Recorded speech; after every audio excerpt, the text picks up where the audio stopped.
ওরে বাবা দাদা,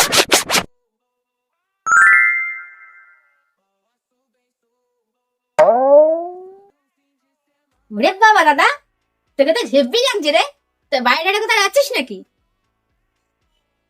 তোর চাউনি দেখেই তো বুঝে গেছে যে তোর পকেট মারা ধান্দা। কি চাই জলদি বল।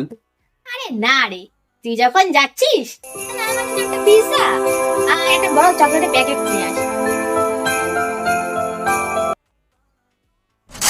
এই নে 5 টাকা, এটা দিয়ে পিজা আর চকলেট কিনে যা বাঁচবে আমার জন্য একটা ডেয়ারি মিল্ক নিয়ে আসবি।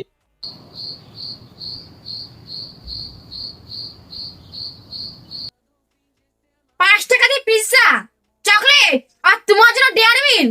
1990 সালে পাস করিস নাকি গিফটগুলো? ওরে বাবা